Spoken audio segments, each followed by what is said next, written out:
जय हिंद दोस्तों, Sandeep tricky math special YouTube channel में आप सभी का स्वागत है। बिहार पुलिस कांस्टेबल नई भर्ती 2023 जिसमें टोटल पोस्ट है 21,391। इस पोस्ट के लिए महा मैराथन क्लास लेकर आए हैं जिसमें हम जीके जीएस का 500 महत्वपूर्ण एमसीक्यू देखने वाले हैं। और ये अगर पूरा वीडियो देख लेते हैं तो लगभग आपका 15 से 20 प्रश्न है जो कि कवरअप हो जाएगा। और जितने भी प्रश्न इसमें लिया गया है सभी के सभी जो न्यू सिलेबस है 10th आधारित उसी पैटर्न पर प्रश्न है जो कि रखा गया है। तो इस वीडियो को अंत तक देखिएगा। तो वीडियो स्टार्ट करते हैं और चलते हैं हम प्रश्न की तरफ। पहला प्रश्न है आपके सामने, 1989 में पंचायती राज व्यवस्था के आधार पर किस समिति का गठन किया गया? पीके थुगन समिति, अशोक मेहता समिति, देशमुख राव समिति और करलेकर का समिति। बताइए यहाँ पर 1 नंबर प्रश्न का सही आंसर क्या है? 1989 में पंचायती राज व्यवस्था के आधार पर किस समिति का गठन किया गया? जो भी कैंडिडेट यहाँ पर ऑप्शन नंबर ए के साथ जा रहे हैं पीके थुगन समिति, बिल्कुल ही सही जवाब है। सेकेंड नंबर प्रश्न है आपके सामने, बेहद इंपॉर्टेंट प्रश्न है कि हार्नबिल त्यौहार किस राज्य में मनाया जाता है? मेघालय में, मणिपुर में, नागालैंड में और मिजोरम में। बताइए यहाँ पर सेकेंड नंबर प्रश्न का सही आंसर क्या है? हार्नबिल त्यौहार किस राज्य में मनाया जाता है? जो भी कैंडिडेट यहाँ पर ऑप्शन नंबर सी के साथ जा रहे हैं नागालैंड बता रहे हैं, बिल्कुल ही सही जवाब है। नेक्स्ट यहाँ पर 3 प्रश्न है आपके सामने कि अनुच्छेद 53 के अनुसार संघ की कार्यपालिका शक्ति किस में निहित होती है? प्रधानमंत्री में, राष्ट्रपति में, मुख्य न्यायाधीश में और डी है इनमें से कोई नहीं। बताइए यहाँ पर 3 प्रश्न का सही आंसर क्या है? अनुच्छेद 53 के अनुसार संघ की कार्यपालिका शक्ति किस में निहित होती है?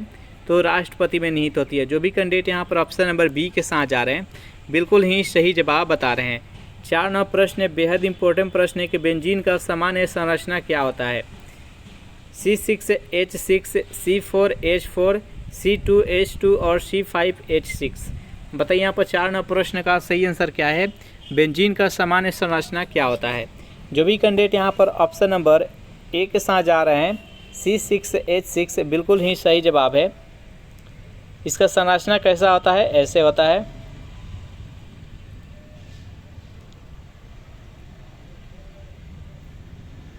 इस प्रकार से बेंजीन का ये संरचना होता है, याद रखिएगा। नेक्स्ट यहाँ पर 5 नंबर प्रश्न है आपके सामने, मानव में लिंग निर्धारण किस पर निर्भर करता है? तंत्रिका आवेग पर, स्त्रियों के गुणसूत्र पर, पुरुषों के गुणसूत्र पर और डी है उपयुक्त सभी। बताइए यहाँ पर 5 नंबर प्रश्न का सही आंसर क्या है? तो देखिए, मानव में जो लिंग निर्धारण होता है ये पुरुषों के गुणसूत्र पर निर्भर करता है, क्योंकि जो महिला होती है उसके पास एक्स और एक्स ये दो रहता है, एक्स और एक्स, और जो पुरुष होता है उसके पास एक्स और वाई दोनों रहता है। तो देखिए, जब एक्स पुरुष द्वारा एक्स दिया जाता है, महिला के द्वारा हमेशा एक्स ही दिया जाता है, तो एक्स एक्स मिलकर महिला का जन्म होगा, और पुरुष द्वारा अगर वाई दिया जाता है और महिला द्वारा एक्स दिया जाता है तो एक्स और वाई मिलकर पुरुष का जन्म होगा। तो इसलिए लिंग निर्धारण में ये पुरुष पर निर्भर करता है, पुरुष के गुणसूत्र पर। इसका राइट आंसर हो जाएगा ऑप्शन नंबर सी। नेक्स्ट यहाँ पर 6 नंबर प्रश्न है कि प्रथम वित्त आयोग के अध्यक्ष कौन थे? चारों ऑप्शन देख लीजिए और बताइए यहाँ पर कि 6 नंबर प्रश्न का सही आंसर क्या है? प्रथम वित्त आयोग के अध्यक्ष कौन थे? तो केसी नियोगी इसका राइट आंसर हो जाएगा। जो भी कैंडिडेट यहाँ पर ऑप्शन नंबर सी के साथ जा रहे हैं बिल्कुल ही सही जवाब है। 7 नंबर प्रश्न है आपके सामने कि ब्लीचिंग पाउडर बनाने के लिए किस गैस की क्रिया कराई जाती है? क्लोरीन की, नाइट्रोजन की, फ्लोरीन की और डी है इनमें से कोई नहीं। बताइए यहाँ पर 7 नंबर प्रश्न का सही आंसर क्या है? ब्लीचिंग पाउडर बनाने के लिए किस गैस की क्रिया कराई जाती है? जो भी कैंडिडेट यहाँ पर ऑप्शन नंबर ए के साथ जा रहे हैं क्लोरीन बता रहे हैं, बिल्कुल ही सही जवाब है।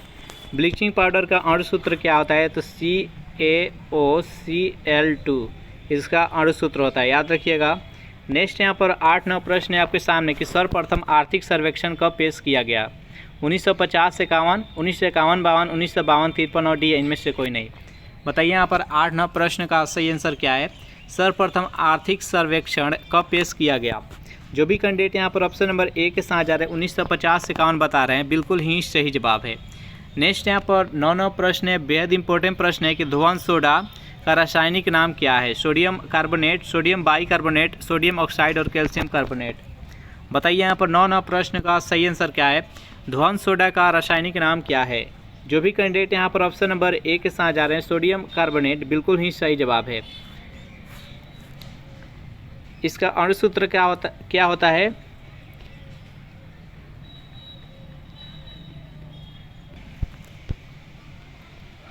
Na2CO3। सोडियम कार्बोनेट का अणुसूत्र होता है Na2CO3। अगर सोडियम बाइकार्बोनेट कहा जाए, जिसे खाने वाला सोडा कहते हैं, तो इसका होता है NaHCO3। चलिए नेक्स्ट यहाँ पर 10 नंबर प्रश्न है आपके सामने कि मनुष्य में श्वसन वर्णक किस में पाया जाता है? WBC में, RBC में, HBC और D है उपयुक्त सभी में। बताइए यहाँ पर 10 नंबर प्रश्न का सही आंसर क्या है? मनुष्य में श्वसन वर्णक किस में पाया जाता है? तो जो भी कैंडिडेट यहाँ पर ऑप्शन नंबर बी के साथ जा रहे हैं RBC बता रहे हैं, बिल्कुल ही सही जवाब है। RBC का जीवन काल कितने दिनों का होता है? तो लगभग 110 से 120 दिनों का होता है RBC के जीवन काल। RBC का निर्माण कहाँ पर होता है? तो अस्थि मज्जा में इसका निर्माण होता है और इसका खत्म कहाँ पर हो जाता है? तो पलीहा में, जिसे रक्त का कब्रिस्तान भी कहा जाता है पलीहा को, और पलीहा में ही WBC का निर्माण होता है, याद रखिएगा।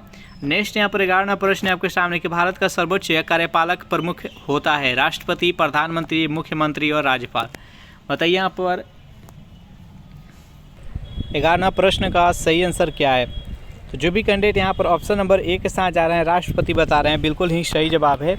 नेक्स्ट यहाँ पर 12वां प्रश्न है आपके सामने कि भारत में सबसे छोटा नदी द्वीप किस नदी पर है? उमानंद पर, ब्रह्मपुत्र पर, नर्मदा पर और कावेरी पर। बताइए यहाँ पर 12वां प्रश्न का सही आंसर क्या है?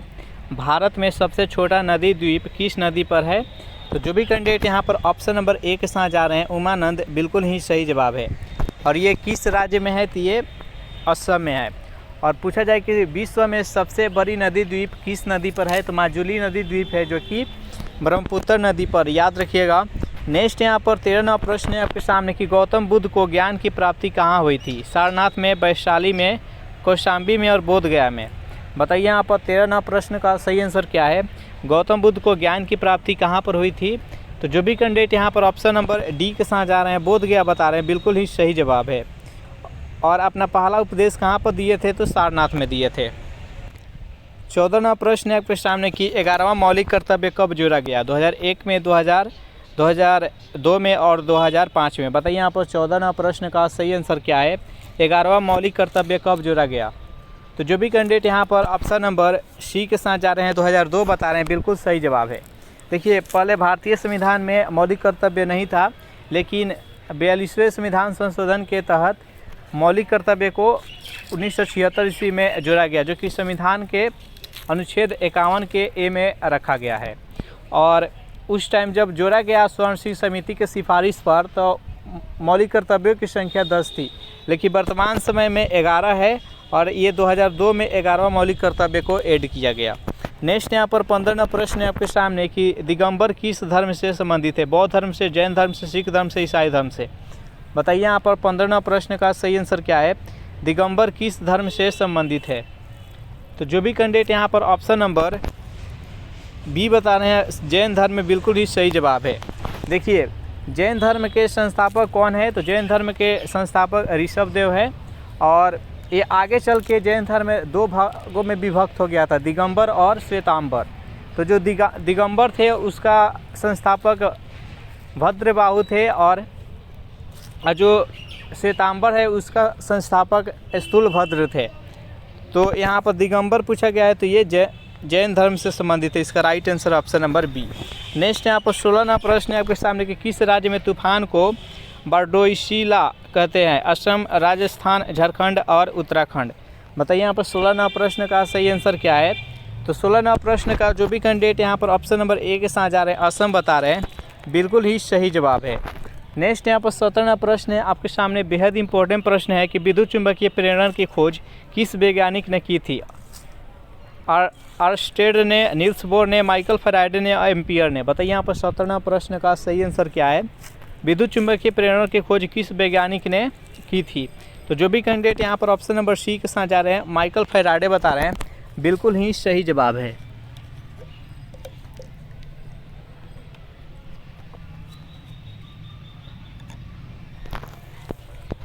चलिए नेक्स्ट यहाँ पर 58वां प्रश्न है आपके सामने कि भारत में नोट छापने का एकमात्र प्राधिकरण किसके पास है? आरबीआई के पास, सीबीडी बैंक के पास, सेबी के पास। बताइए यहाँ पर 58वां प्रश्न का सही आंसर क्या है? भारत में नोट छापने का प्राधिकरण एकमात्र किसके पास है? तो ये आरबीआई के पास है। जो भी कैंडिडेट यहाँ पर ऑप्शन नंबर ए के साथ जा रहे हैं बिल्कुल ही सही जवाब है। ये अगर पूछा जाए कि आरबीआई की स्थापना कब हुआ, तो आरबीआई की स्थापना 1 अप्रैल 1935 ईस्वी में हुआ कोलकाता में, और 1935 से लेकर 1937 तक इसका मुख्यालय कोलकाता ही था। लेकिन 1937 ईस्वी में इसका मुख्यालय, आरबीआई का मुख्यालय मुंबई में कर दिया गया। और आरबीआई के राष्ट्रीयकरण कब हुआ? तो 1 जनवरी 1949 ईस्वी को आरबीआई का राष्ट्रीयकरण किया गया। नेक्स्ट यहाँ पर 19वां प्रश्न है आपके सामने कि भारतीय संविधान में धर्मनिरपेक्ष शब्द की बजाय पंथ निरपेक्ष शब्द प्रयोग किस संविधान संशोधन में किया गया? 42वें, 44वें, 62वें और 46वें। बताइए यहाँ पर 19वां प्रश्न का सही आंसर क्या है? पहले जो भारतीय संविधान में धर्मनिरपेक्ष था उसके जगह पर पंथ निरपेक्ष का प्रयोग किया गया। कौन से संविधान संशोधन? तो जो भी कैंडिडेट यहाँ पर ऑप्शन नंबर ए के साथ जा रहे हैं 42वें संविधान संशोधन बता रहे हैं, बिल्कुल नहीं सही जवाब है। देखिए 42वें संविधान संशोधन था जो कि 1976 ईस्वी में हुआ, और उस टाइम प्रस्तावना में 3 शब्द ऐड किया गया। यहाँ पर जो धर्मनिरपेक्ष था उसके जगह पर पंथ निरपेक्ष किया गया। उसके बाद से अखंडता तथा समाजवादी, ये 3 शब्द ऐड किया गया। नेक्स्ट यहाँ पर 20वां प्रश्न है आपके सामने कि सरीसृप में लिंग निर्धारण किस भौगोलिक कारक पर निर्भर करता है? मृदा पर, वर्षा पर, तापमान और डी है इनमें से कोई नहीं। बताइए यहाँ पर 20वां प्रश्न का सही आंसर क्या है? सरीसृप में लिंग निर्धारण किस भौगोलिक कारक पर निर्भर करता है? तो जो भी कैंडिडेट यहाँ पर ऑप्शन नंबर सी बता रहे हैं, तापमान बता रहे हैं, बिल्कुल ही सही जवाब है। 21वां प्रश्न है आपके सामने कि एल्युमिनियम का अयस्क है बॉक्साइट का, हेमेटाइट का, मैग्नेटाइट का और सिडेराइट का। बताइए 21वां प्रश्न का सही आंसर क्या है? एल्युमिनियम का अयस्क इसमें से कौन सा है? तो जो भी कैंडिडेट यहाँ पर ऑप्शन नंबर ए बता रहे हैं, बॉक्साइट बता रहे हैं, बिल्कुल ही सही जवाब है। यहाँ पर हेमेटाइट, मैग्नेटाइट और सिडेराइट, ये तीनों के तीनों लोहा का अयस्क है। नेक्स्ट यहाँ पर 22वां प्रश्न है आपके सामने कि महात्मा गांधी ने किस वर्ष रॉलेट एक्ट के विरोध में सत्याग्रह किया था? 1939, 1919, 1929 और 1921। बताइए यहाँ पर 22वां प्रश्न का सही आंसर क्या है?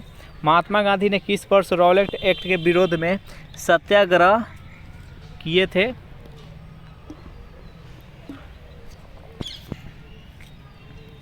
तो जो भी कैंडिडेट यहाँ पर ऑप्शन नंबर बी बता रहे हैं 1919, बिल्कुल ही सही जवाब है।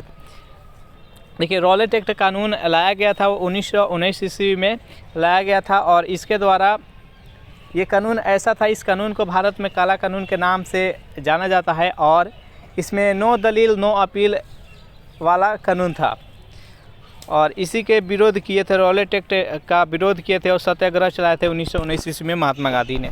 नेक्स्ट यहाँ पर 23वां प्रश्न है कि भारतीय संविधान में मौलिक अधिकार किस देश के संविधान से लिया गया है? ब्रिटेन, अमेरिका, जापान और आयरलैंड। बताइए यहाँ पर 23वां प्रश्न का सही आंसर क्या है? भारतीय संविधान में मौलिक अधिकार किस देश के संविधान से लिया गया है? तो जो भी कैंडिडेट यहाँ पर ऑप्शन नंबर बी बता रहे हैं अमेरिका, बिल्कुल ही सही जवाब है। नेक्स्ट यहाँ पर 24वां प्रश्न है आपके सामने कि निरपेक्ष अपवर्तनांक का मान कितना होता है? 1, 1 से अधिक, 0 और 1 से कम। बताइए यहाँ पर 24वां प्रश्न का सही आंसर क्या है? निरपेक्ष अपवर्तनांक का मान कितना होता है? जो भी कैंडिडेट यहाँ पर ऑप्शन नंबर बी बता रहे हैं 1 से अधिक, बिल्कुल ही सही जवाब है। और सबसे अधिक अपवर्तनांक किस पदार्थ का होता है? तो हीरा का 2.42 होता है, जो कि हीरा का अपवर्तनांक होता है। 25वां प्रश्न है कि किसमें श्वसन रंध्र द्वारा होता है? मकड़ी, तितली, मछली और तिलचट्टा। बताइए यहाँ पर 25वां प्रश्न का सही आंसर क्या है? किसमें श्वसन रंध्रों के द्वारा होता है? जल्दी से कमेंट कीजिए 25वां प्रश्न का सही आंसर क्या है। जो भी कैंडिडेट यहाँ पर ऑप्शन नंबर डी बता रहे हैं तिलचट्टा, बिल्कुल ही सही जवाब है। नेक्स्ट यहाँ पर 26वां प्रश्न आपके सामने कि प्रथम परमाणु परीक्षण कब हुआ था? 18 मई 1978 में, 18 मई 1972, 13 मई 1978 और 16 मई 1978। बताइए यहाँ पर 26वां प्रश्न का सही आंसर क्या है? प्रथम परमाणु परीक्षण कब हुआ था? तो जो भी कैंडिडेट यहाँ पर ऑप्शन नंबर ए बता रहे हैं 18 मई 1978, बिल्कुल ही सही जवाब है।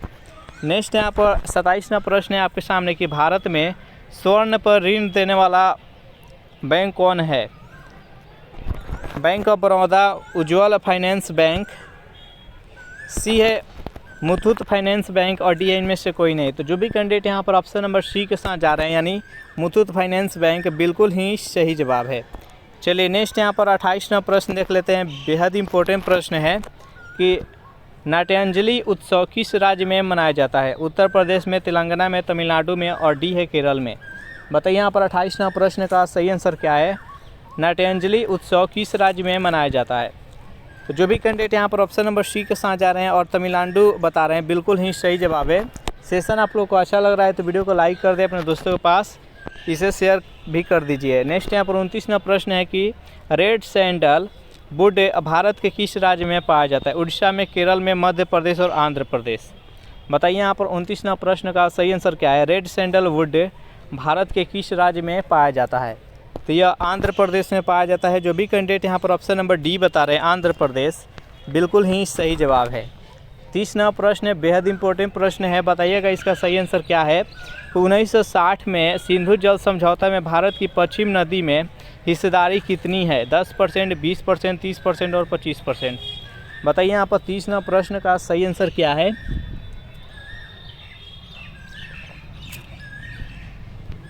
तो जो भी कैंडिडेट यहाँ पर ऑप्शन नंबर बी बता रहे हैं 20% बता रहे हैं बिल्कुल ही सही जवाब है। नेक्स्ट यहाँ पर 31वां प्रश्न है आपके सामने कि कोयले के अपूर्ण दहन से कौन सी गैस निकलती है? Carbon monoxide, carbon dioxide, sulphur dioxide और नाइट्रस ऑक्साइड। बताइए यहाँ पर 31वां प्रश्न का सही आंसर क्या है? कोयले के अपूर्ण दहन से कौन सी गैस निकलती है? तो कार्बन डाइऑक्साइड निकलती है। जो भी कैंडिडेट यहाँ पर ऑप्शन नंबर बी के साथ जा रहे हैं बिल्कुल ही सही जवाब है।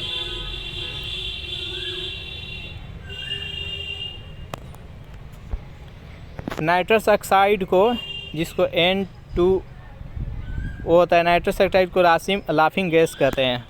नेक्स्ट यहाँ पर 32वां प्रश्न है कि डोलड्रम पेटी में किस प्रकार का प्रभाव होता है? निम्न दबाव, उच्च दबाव, उपयुक्त दोनों और डी है इनमें से कोई नहीं। बताइए यहाँ पर 32वां प्रश्न का सही आंसर कौन सा है?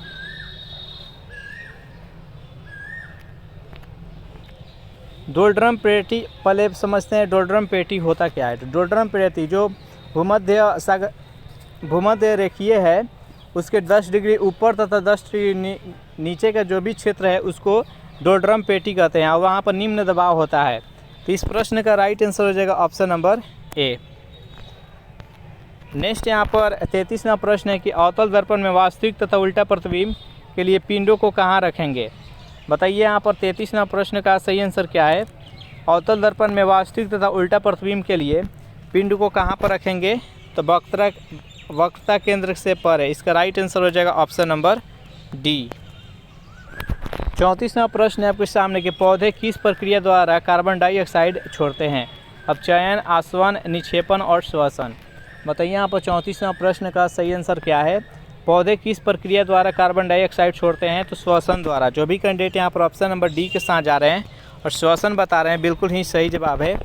35वां प्रश्न है आपके सामने कि जास्कर तथा संयुक्त किसकी सहायक नदी है? ताप्ती की, ब्रह्मपुत्र की, नर्मदा की और सिंधु की।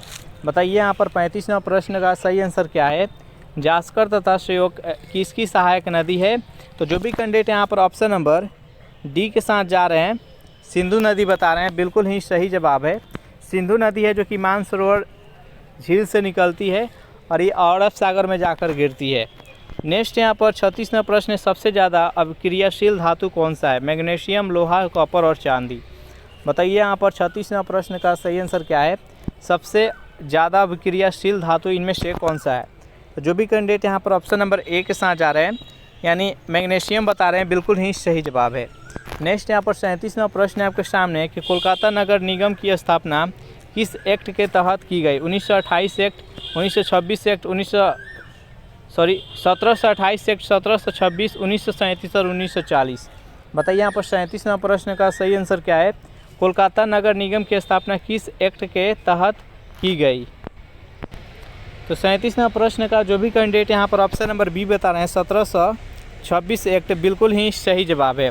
नेक्स्ट यहाँ पर 38वां प्रश्न है आपके सामने कि उत्तल लेंस में वस्तु कहाँ पर रखने पर उसका वास्तविक उल्टा और छोटा प्रतिबिंब बनेगा? चारों ऑप्शन देख लीजिए और बताइए यहाँ पर कि 38वां प्रश्न का सही आंसर क्या है? उत्तल लेंस में वस्तु को कहाँ रखने पर वास्तविक उल्टा तथा छोटा प्रतिबिंब बनेगा? तो 2F से परे। इसका राइट आंसर हो जाएगा ऑप्शन नंबर डी। नेक्स्ट यहाँ पर 39वां प्रश्न है कि भारतीय पुरातत्व सर्वेक्षण का मुख्यालय कहाँ है? कोलकाता में, नई दिल्ली में, भोपाल में और चंडीगढ़ में। बताइए यहाँ पर 39वां प्रश्न का सही आंसर क्या है? भारतीय पुरातत्व सर्वेक्षण का मुख्यालय कहाँ पर है? तो जो भी कैंडिडेट यहाँ पर ऑप्शन नंबर बी बता रहे हैं यानी नई दिल्ली, बिल्कुल ही सही जवाब है। प्रश्न है आपके सामने कि प्रतिरोधकता की इकाई क्या है? यानी प्रतिरोधकता का SI मात्रक क्या होता है आपको बताना है। वोल्ट होता है, एम्पियर होता है, ओम मीटर होता है, डी है, इनमें से कोई नहीं। बताइए यहाँ पर 1 नंबर प्रश्न का सही आंसर क्या है? तो जो भी कैंडिडेट यहाँ पर ऑप्शन नंबर सी बता रहे हैं ओम मीटर, बिल्कुल ही सही जवाब है। देखिए प्रतिरोधकता का SI मात्रक ओम मीटर होता है। अगर केवल ओम बोला जाए तो ये प्रतिरोध का SI मात्रक होता है। विद्युत विभव तथा विद्युत विभवांतर का SI मात्रक वोल्ट होता है। विद्युत धारा का SI मात्रक एम्पियर होता है, याद रखिएगा। नेक्स्ट यहाँ पर सेकेंड प्रश्न है आपके सामने कि बेंजीन में कितने डबल बॉन्ड होते हैं? 1, 2, 3 और 4। बताइए यहाँ पर 2 नंबर प्रश्न का सही आंसर क्या है? बेंजीन में कितने डबल बॉन्ड होते हैं? देखिए बेंजीन का संरचना देख लेते हैं। तो ये है बेंजीन का संरचना।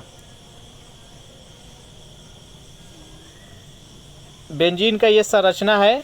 यहाँ पर जितना आपको दिख रहा है डबल बॉन्ड कितना कहाँ कहाँ दिख रहा है, तो यहाँ डबल बॉन्ड है, यहाँ पर भी है और यहाँ पर भी है, यानी यहाँ पर 3 डबल बॉन्ड है। तो इस प्रकार से बेंजीन में कितने डबल बॉन्ड होंगे? तो 3। बेंजीन का अणु सूत्र कितना होता है? तो C6H6 होता है। चलिए नेक्स्ट क्वेश्चन देखते हैं। यहाँ पर 3वां प्रश्न है आपके सामने कि नमक आंदोलन को और किस नाम से जाना जाता है? दांडी मार्च, सविनय अवज्ञा आंदोलन, भारत छोड़ो आंदोलन और सहयोग आंदोलन। बताइए यहाँ पर 3वां प्रश्न का सही आंसर क्या है? नमक आंदोलन को और किस नाम से जाना जाता है? तो जो भी कैंडिडेट यहाँ पर ऑप्शन नंबर ए बता रहे हैं दांडी मार्च, बिल्कुल ही सही जवाब है। नमक सत्याग्रह आंदोलन या दांडी मार्च बोला जाए तो ये साबरमती आश्रम से स्टार्ट हुआ था और दांडी तक गया था। और ये कब? तो 1930 ईस्वी में। और इसी नमक आंदोलन के तहत सविनय अवज्ञा आंदोलन स्टार्ट हुआ था। भारत छोड़ो आंदोलन 1942 में चलाया गया था और सहयोग आंदोलन 1920 ईस्वी में, जो कि चौरा चौरी कांड, हत्याकांड के बाद 1922 में स्थगित कर दिया गया था। नेक्स्ट यहाँ पर 4 नंबर प्रश्न है आपके सामने कि कुंभ मेला कहाँ आयोजित होता है? प्रयागराज में, हरिद्वार में, उज्जैन में, उपयुक्त सभी। बताइए यहाँ पर 4 नंबर प्रश्न का सही आंसर क्या है? कुंभ मेला कहाँ आयोजित होता है? तो देखिए कुंभ मेला है जो कि 12 वर्ष पर एक बार आयोजित किया जाता है और पूरे भारत वर्ष में 4 जगह कुंभ मेला लगता है। प्रयागराज, हरिद्वार, उज्जैन और नासिक। तो इस प्रश्न का सही आंसर है ऑप्शन नंबर डी, उपयुक्त सभी। नेक्स्ट यहाँ पर 5वां प्रश्न है आपके सामने कि महात्मा गांधी की 150वीं जयंती किस वर्ष मनाया गया था? 2018 में, 19 में, 20 और 21 में। बताइए यहाँ पर 5वां प्रश्न का सही आंसर क्या है? महात्मा गांधी की 150वीं जयंती किस वर्ष मनाया गया था? तो महात्मा गांधी का जन्म कब हुआ था? तो 2 अक्टूबर 1869 ईस्वी में महात्मा गांधी का जन्म हुआ था। तो उस टाइम से अगर काउंट करें तो 2019 में 150 वर्ष होगा। तो इसका राइट आंसर हो जाएगा ऑप्शन नंबर बी, 2019। नेक्स्ट यहाँ पर 6 नंबर प्रश्न है आपके सामने कि रोवर्स कप किस खेल से संबंधित है? फुटबॉल से, हॉकी से, मुक्केबाजी से और तीरंदाजी से। बताइए यहाँ पर 6 नंबर प्रश्न का सही आंसर क्या है? रोवर्स कप किस खेल से संबंधित है? जल्दी से कमेंट कीजिए। तो ये फुटबॉल से है। जो भी कैंडिडेट यहाँ पर ऑप्शन नंबर ए के साथ जा रहे हैं, बिल्कुल ही सही जवाब है। नेक्स्ट यहाँ पर 7 नंबर प्रश्न है आपके सामने कि कोशिका की ऊर्जा इकाई क्या है? ATP, STP, NTP और CTP। बताइए यहाँ पर 7 नंबर प्रश्न का सही आंसर क्या है? कोशिका की ऊर्जा इकाई क्या है? तो जो भी कैंडिडेट यहाँ पर ऑप्शन नंबर ए बता रहे हैं ATP, बिल्कुल ही सही जवाब है। ठीक है, कोशिका का ऊर्जा गृह किसे कहा जाता है? तो माइटोकॉन्ड्रिया का। और उसी में जो ऊर्जा रहता है वो ATP के रूप में होता है। इस प्रश्न का राइट आंसर है ऑप्शन नंबर ए। नेक्स्ट यहाँ पर 8 नंबर प्रश्न है आपके सामने, अल्पसंख्यक अधिकार दिवस कब मनाया जाता है?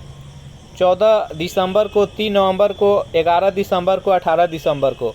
बताइए यहाँ पर 8 नंबर प्रश्न का सही आंसर क्या है?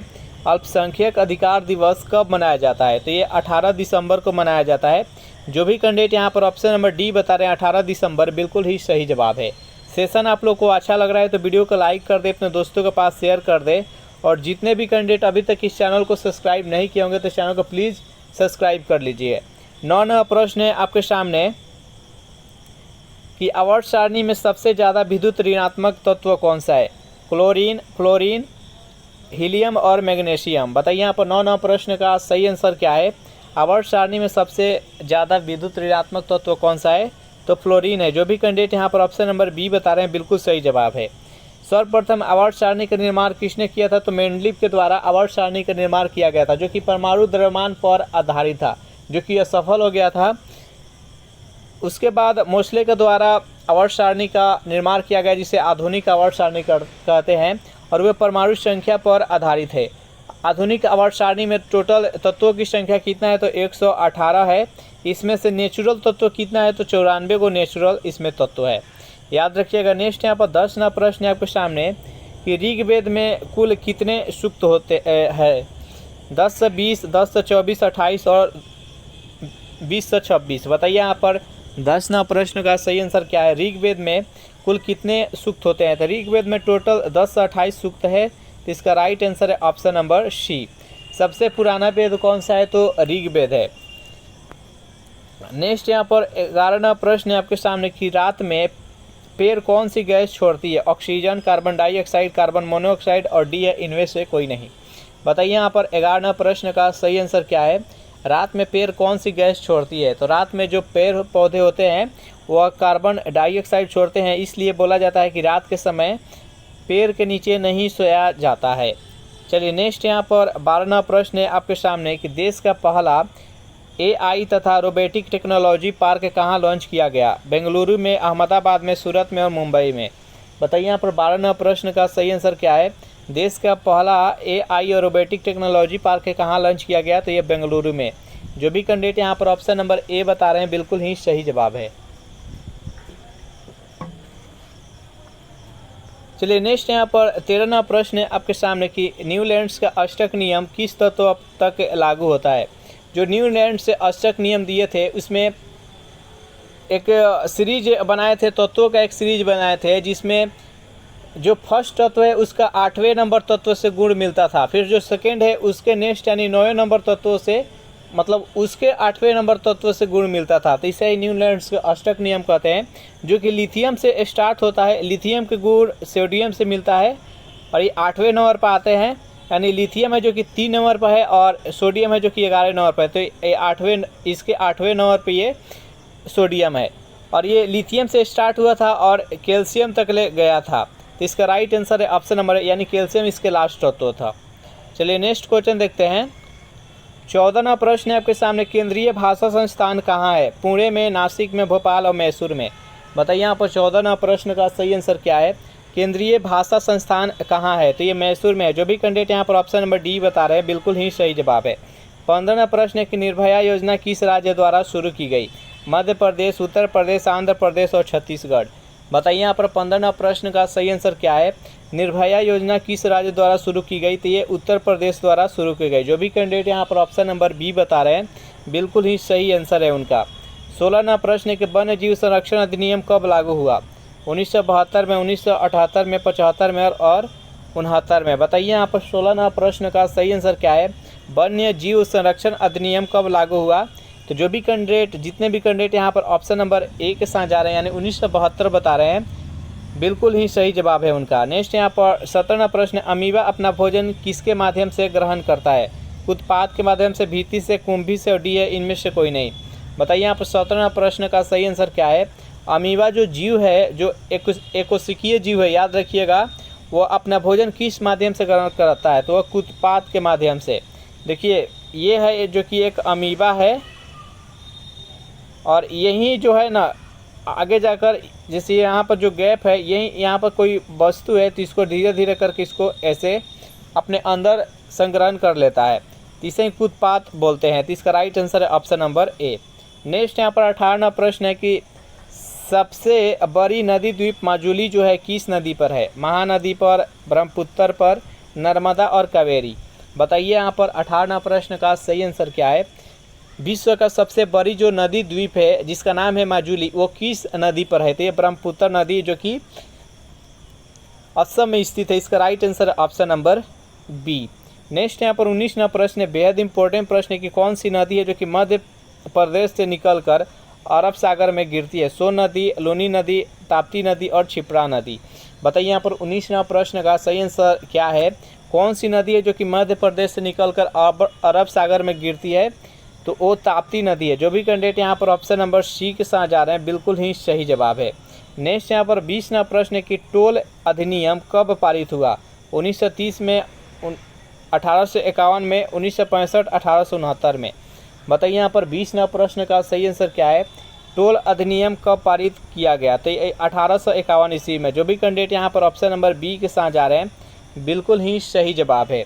21वां प्रश्न है आपके सामने कि अनुच्छेद 24 जो कि शोषण के विरुद्ध अधिनियम के अंतर्गत आता है, जो कि शोषण के विरुद्ध अधिनियम में 23 और 24 में वर्णन किया गया है। तो अनुच्छेद 24 के अनुसार कितने वर्ष से कम उम्र के बच्चों को कारखानों में काम करने पर रोक लगाया गया है। 18 वर्ष, 16 वर्ष, 21 वर्ष और 14 वर्ष। बताइए यहाँ पर 21वां प्रश्न का सही आंसर क्या है। तो जो भी कैंडिडेट यहाँ पर ऑप्शन नंबर डी के साथ जा रहे हैं यानी 14 वर्ष बता रहे हैं बिल्कुल ही उनका सही जवाब है। यहाँ तक आप लोगों को सेशन अच्छा लगा है तो वीडियो को लाइक कर दे, अपने दोस्तों के पास जल्दी से शेयर कर दे। और जितने भी कैंडिडेट अभी तक इस चैनल को सब्सक्राइब नहीं किए होंगे तो इस चैनल को भी सब्सक्राइब कर लीजिएगा। पंचमढ़ी बायोस्फीयर रिजर्व में कौन सा पशु संरक्षित है। चिंकारा, नीलगाय, हाथी और भालू। बताइए यहाँ पर 22वां प्रश्न का सही आंसर क्या है। तो देखिए पंचमढ़ी बायोस्फीयर 21 राज्य में है, तो ये मध्य प्रदेश में है। इसमें कौन से पशु को संरक्षित किया गया है, तो चिंकारा। जो भी कैंडिडेट यहाँ पर ऑप्शन नंबर ए बता रहे हैं बिल्कुल ही सही जवाब है। 23वां प्रश्न आपके सामने कि राज्यसभा के महासचिव की नियुक्ति कौन करता है। राष्ट्रपति, उपराष्ट्रपति, प्रधानमंत्री और डी इनमें से कोई नहीं। बताइए यहाँ पर 23वां प्रश्न का सही आंसर क्या है। राज्यसभा के महासचिव की नियुक्ति कौन करता है। तो राज्यसभा के महासचिव का नियुक्ति जो किया जाता है वो उपराष्ट्रपति के द्वारा किया जाता है। जो भी कैंडिडेट यहाँ पर ऑप्शन नंबर बी के साथ जा रहे हैं बिल्कुल सही जवाब है। राज्यसभा के सभापति कौन होते हैं, तो राज्यसभा के सभापति राष्ट्रपति होते हैं। राज्यसभा का सदस्य बनने के लिए न्यूनतम आयु कितनी होनी चाहिए, तो 30 वर्ष होनी चाहिए। राज्यसभा का वर्णन संविधान के किस अनुच्छेद में किया गया है, तो 80 में किया गया है और इसको उच्च सदन और अस्थायी सदन भी कहा जाता है, याद रखिएगा। नेक्स्ट यहाँ पर 24वां प्रश्न है, व्यापार करने का अधिकार किस देश के संविधान से लिया गया है। Britain, Japan, Australia, America. बताइए यहाँ पर 24वां प्रश्न का सही आंसर क्या है। व्यापार करने का अधिनियम किस देश के संविधान से लिया गया है, तो ऑस्ट्रेलिया। जो भी कैंडिडेट यहाँ पर ऑप्शन नंबर सी के साथ जा रहे हैं बिल्कुल सही जवाब है। नेक्स्ट यहाँ पर 25वां प्रश्न है कि भारत की पहली पैरा बैडमिंटन एकेडमी कहाँ स्थापित किया गया। लखनऊ में, कानपुर, प्रयागराज, बनारस में। बताइए यहाँ पर 25वां प्रश्न का सही आंसर क्या है। भारत की पहली पैरा बैडमिंटन एकेडमी कहाँ स्थापित की गई, तो लखनऊ में की गई। जो भी कैंडिडेट यहाँ पर ऑप्शन नंबर ए बता रहे हैं बिल्कुल ही सही जवाब है उनका। चलिए नेक्स्ट यहाँ पर 26वां प्रश्न देख लेते हैं। प्रश्न है आपके सामने, भेल जो कि एक महारत्ना कंपनी है की स्थापना किस वर्ष हुई। 1965 में, 64 में, 78 में और 66 में।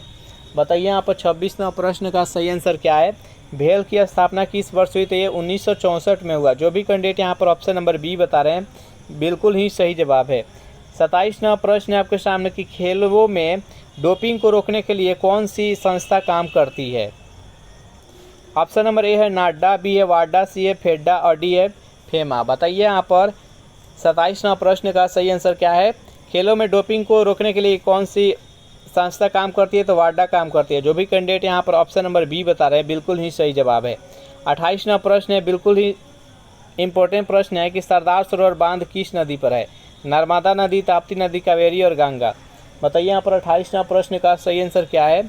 सरदार सरोवर बांध किस नदी पर है, तो ये नर्मदा नदी पर है और ये गुजरात में स्थित है ये सरदार सरोवर बांध, याद रखिएगा। नर्मदा नदी को गुजरात का जीवन रेखा कहा जाता है और नर्मदा नदी पर एक जलप्रपात है जिसका नाम है धुआंधार जलप्रपात, जो कि मध्य प्रदेश के जबलपुर जिला में स्थित है, याद रखिएगा। 29वां प्रश्न आपके सामने, किस राज्य सरकार ने पूरे राज्य में छत पर वर्षा जल संचय अनिवार्य कर दिया है। तेलंगाना, केरल, तमिलनाडु, हरियाणा। बताइए यहाँ पर 29वां प्रश्न का सही आंसर क्या है। तो तमिलनाडु सरकार द्वारा। जो भी कैंडिडेट यहाँ पर ऑप्शन नंबर सी के साथ जा रहे हैं बिल्कुल ही सही जवाब है। 30वां प्रश्न है, अर्जुन की छाल किस बीमारी के उपचार में काम आती है। टीबी, कुष्ठ रोग, हृदय रोग और टाइफाइड। बताइए यहाँ पर 30वां प्रश्न का सही आंसर क्या है। अर्जुन की छाल किस बीमारी के उपचार में काम आती है, तो हृदय रोग। जो भी कैंडिडेट यहाँ पर ऑप्शन नंबर सी के साथ जा रहे हैं बिल्कुल ही सही जवाब है। 31वां प्रश्न है, उपभोक्ता संरक्षण अधिनियम किस वर्ष लागू किया गया था, 1980 में, 1985 में, 1988 या 1986। बताइए यहाँ पर 31वां प्रश्न का सही आंसर क्या है। उपभोक्ता संरक्षण अधिनियम किस वर्ष लागू किया गया था। तो जो भी कैंडिडेट 31वां प्रश्न का आंसर 1986 बता रहा है, यानी ऑप्शन नंबर डी बिल्कुल ही सही जवाब है उनका। चलिए नेक्स्ट यहाँ पर 32वां प्रश्न देख लेते हैं। बेहद इंपॉर्टेंट प्रश्न है। ये प्रश्न बार बार एग्जाम में पूछे जाते हैं कि 2005 में कौन सी शास्त्रीय भाषा जोड़ी गई थी, उर्दू, संस्कृत, मैथिली और डोंगरी। बताइए यहाँ पर 32वां प्रश्न का सही आंसर क्या है। 2005 में कौन सी शास्त्रीय भाषा जोड़ी गई थी। तो देखिए टोटल शास्त्रीय भाषा की संख्या कितना है, तो 6 है। 6 भाषा में कौन कौन सी है, तो देखिए मलयालम है, कन्नड़ है, तमिल है, उसके बाद तेलुगु है, ये 4 हो गया। उसके बाद उड़िया है और संस्कृत है। ये 6 भाषा है, शास्त्रीय भाषा है। इसमें संस्कृत जो है वो 2005 में ऐड किया गया। नेक्स्ट यहाँ पर 33वां प्रश्न है आपके सामने। आवर्त सारणी में बाएं से दाएं जाने पर परमाणु त्रिज्या में क्या परिवर्तन होगा, आपको बताना है। बढ़ेगी, घटेगी, अपरिवर्तित रहेगी, डी, इनमें से कोई नहीं। बताइए यहाँ पर 33वां प्रश्न का सही आंसर क्या है। आवर्त सारणी में बाएं से दाएं जाने पर उसके परमाणु त्रिज्या में क्या परिवर्तन होगा, तो घटेगा। जो भी कैंडिडेट यहाँ पर ऑप्शन नंबर बी के साथ जा रहे हैं बिल्कुल ही सही जवाब है। 34वां प्रश्न बेहद इंपॉर्टेंट प्रश्न है। मधुमेह रोग किसकी कमी से होता है, इंसुलिन, आयोडीन, कैल्शियम और पोटेशियम। बताइए यहाँ पर 34वां प्रश्न का सही आंसर क्या है। मधुमेह रोग किसकी कमी से होता है, तो इंसुलिन की कमी से मधुमेह रोग होता है। इसका राइट आंसर है ऑप्शन नंबर ए। आयोडीन की कमी से कौन सा रोग होता है, तो घेघा रोग होता है। नेक्स्ट यहाँ पर 35वां प्रश्न है आपके सामने। नीति आयोग का अध्यक्ष कौन होता है, उपराष्ट्रपति, प्रधानमंत्री, राष्ट्रपति और डी है इनमें से कोई नहीं। बताइए इनमें से नीति आयोग के अध्यक्ष कौन होते हैं, तो नीति आयोग के अध्यक्ष प्रधानमंत्री होते हैं। जो भी कैंडिडेट योजना आयोग के जगह पर नीति आयोग आया है। नेक्स्ट यहाँ पर 36वां प्रश्न, भारत में सबसे पहले साहित्य का नोबेल पुरस्कार किसे मिला, गीतांजलि श्री को, रविन्द्रनाथ टैगोर को, कैला सत्यार्थी को, हरिप्रसाद चौरसिया को। बताइए यहाँ पर 36वां प्रश्न का सही आंसर क्या है। भारत में सर्वप्रथम साहित्य के क्षेत्र में नोबेल पुरस्कार किसे मिला, तो रविन्द्रनाथ टैगोर को। जो भी कैंडिडेट यहाँ पर ऑप्शन नंबर बी बता रहे हैं बिल्कुल ही सही जवाब है। गीतांजलि पुस्तक के लिए 1913 ईस्वी में रविन्द्रनाथ टैगोर को साहित्य के क्षेत्र में नोबेल पुरस्कार मिला और ये एशिया के प्रथम व्यक्ति थे जिन्हें नोबेल पुरस्कार मिला था। 37वां प्रश्न है आपके सामने। लोक नियोजन के विषय में अवसर की समता किस अनुच्छेद में वर्णन है, अनुच्छेद 16 में, 14 में, 18 में और 21 में। बताइए यहाँ पर 37वां प्रश्न का सही आंसर क्या है। तो 37वां प्रश्न का जो भी कैंडिडेट ऑप्शन नंबर ए बता रहे हैं अनुच्छेद 16 बिल्कुल ही सही जवाब है। नेक्स्ट यहाँ पर 38वां प्रश्न है आपके सामने। राष्ट्रीय महिला दिवस कब मनाया जाता है, 13 मार्च को, 13 फरवरी, 13 अप्रैल, 13 मई। बताइए यहाँ पर 38वां प्रश्न का सही आंसर क्या है। राष्ट्रीय महिला दिवस कब मनाया जाता है, तो 13 फरवरी को। जो भी कैंडिडेट यहाँ पर ऑप्शन नंबर बी बता रहे हैं बिल्कुल ही सही जवाब है। 39वां प्रश्न, भारत में पवन ऊर्जा का सबसे बड़ा उत्पादक राज्य कौन सा है, हरियाणा, तमिलनाडु, उत्तर प्रदेश और कर्नाटक। बताइए यहाँ पर 39वां प्रश्न का सही आंसर क्या है। भारत में पवन ऊर्जा का सबसे बड़ा उत्पादक राज्य कौन सा है, तो तमिलनाडु है। जो भी कैंडिडेट यहाँ पर ऑप्शन नंबर बी के साथ जा रहे हैं बिल्कुल ही सही जवाब है उनका। 40वां प्रश्न आपके सामने। इंडियन ऑयल कॉरपोरेशन लिमिटेड की स्थापना कब हुई, 30 जून 1959, 30 जून 1960, 13 जून 1959, 13 जून 1960। बताइए यहाँ पर 40वां प्रश्न का सही आंसर क्या है। इंडियन ऑयल कॉरपोरेशन लिमिटेड की स्थापना कब हुई। तो 40वां प्रश्न का जो भी कैंडिडेट ऑप्शन नंबर ए बता रहे हैं 30 जून 1959 बिल्कुल ही सही जवाब है। पहला प्रश्न है आपके सामने कि C3H6 किस श्रेणी का यौगिक है। ऑप्शन नंबर ए है एल्कीन का, बी है एथाइल का, सी है एल्केन का और डी है इनमें से कोई नहीं। बताइए यहाँ पर 1 नंबर प्रश्न का सही आंसर क्या है। तो जो भी कैंडिडेट यहाँ पर ऑप्शन नंबर ए बता रहे हैं एल्कीन बिल्कुल सही जवाब है। एल्केन, एल्कीन और एल्काइन इसका पहले से फार्मूला जान लेते हैं। एल्केन का जो फार्मूला होता है वो होता है CnH2n प्लस में 2। जब भी कार्बन की जितना संख्या दिया गया रहेगा और उसमें हाइड्रोजन में +2 रहेगा, उसका दुगुना में +2 होगा, तो बुझिएगा कि वो एल्केन श्रेणी का तत्व है। एग्जाम्पल के तौर पर हम समझे, जैसे कि हो गया प्रोपेन, हो गया प्रोपेन का क्या होता है, तो C3H8 होता है। तो इसमें देखिए यहाँ पर कार्बन की संख्या 3 है और हाइड्रोजन की संख्या 8 है। यहाँ पर देखिए कार्बन की संख्या को दुगुना किया गया है, यानी 3 दूना 6 और 6 में 2 ऐड किया गया है। तो जिसमें भी कार्बन की संख्या को दुगुना करके और उसमें 2 ऐड किया गया रहेगा तो बुझिएगा को एल्केन है। एल्कीन के बारे में जान लेते हैं। इसका फार्मूला होता है CnH2n, यानी इसमें जितना कार्बन की संख्या रहता है उसको केवल दुगुना कर दे तो एल्कीन हो जाएगा। जैसे यहाँ पर 3 दूना 6, यहाँ पर कार्बन 3 है और यहाँ पर H6 है, यानी दुगुना।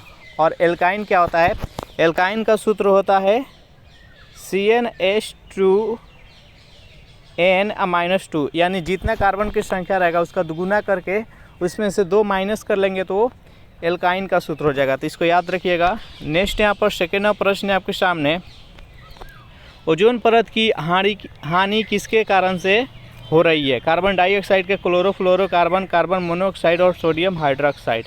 बताइए यहाँ पर सेकेंड प्रश्न का सही आंसर क्या है। ओजोन परत जो है उसका हानि किसके कारण से हो रही है? तो जो भी कैंडिडेट यहाँ पर ऑप्शन नंबर बी बता रहे हैं, क्लोरोफ्लोरोकार्बन, जिसको हम CFC बोलते हैं और इसको फ्रियॉन्स के नाम से भी जाना जाता है। जो ओजोन परत होता है वो संताप मंडल में स्थित रहता है। ओजोन का जो अणु सूत्र होता है वो O3 होता है, याद रखिएगा। अणु सूत्र होता है इसका O3।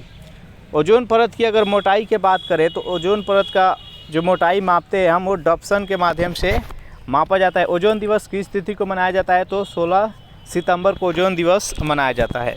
नेक्स्ट यहाँ पर 3वां प्रश्न है आपके सामने कि सूरजकुंड मेला कहाँ आयोजित होता है? फरीदाबाद में, सिकंदराबाद में, अलवर में और डी है इनमें से कोई नहीं। बताइए यहाँ पर 3वां प्रश्न का सही आंसर क्या है।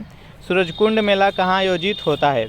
जो भी कैंडिडेट यहाँ पर ऑप्शन नंबर ए बता रहे हैं, फरीदाबाद, बिल्कुल ही सही जवाब है। नेक्स्ट यहाँ पर 4वां प्रश्न आपके सामने कि पंचायती राज संविधान के किस भाग में वर्णित है?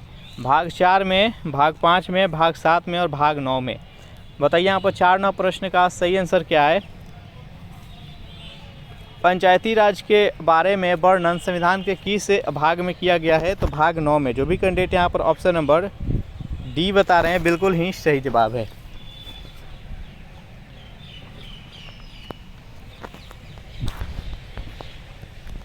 पांचवा प्रश्न है आपके सामने कि हिंदू धर्म के अनुसार सृष्टि के रचयिता कौन है? ब्रह्मा, विष्णु, शंकर और उपयुक्त सभी। बताइए यहाँ पर 5वां प्रश्न का सही आंसर क्या है। हिंदू धर्म के अनुसार सृष्टि के रचयिता कौन है? तो ब्रह्मा है। जो भी कैंडिडेट यहाँ पर ऑप्शन नंबर ए बता रहे हैं, बिल्कुल ही सही जवाब है। 6वां प्रश्न है, बेहद इंपॉर्टेंट प्रश्न है और ये बार बार एग्जाम में पूछा जाता है कि धुआंधार जलप्रपात किस नदी पर है? चिनाब नदी पर, कावेरी नदी पर, नर्मदा नदी पर, यमुना नदी पर। बताइए यहाँ पर 6वां प्रश्न का सही आंसर क्या है। धुआंधार जलप्रपात किस नदी पर है? तो जो भी कैंडिडेट यहाँ पर ऑप्शन नंबर सी बता रहे हैं, नर्मदा नदी, बिल्कुल ही सही जवाब है। धुआंधार जलप्रपात मध्य प्रदेश के जबलपुर जिला में ये स्थित है और नर्मदा नदी पर है। नर्मदा नदी है जो कि अमरकंटक से निकलती है, जो कि मध्य प्रदेश में है। और ये नर्मदा नदी मात्र 2 ही राज्यों से गुजरती है, मध्य प्रदेश और गुजरात। गुजरात में इस नदी को जीवन रेखा के नाम से जाना जाता है, यानी गुजरात के जीवन रेखा किस नदी को कहा जाता है? तो नर्मदा नदी को।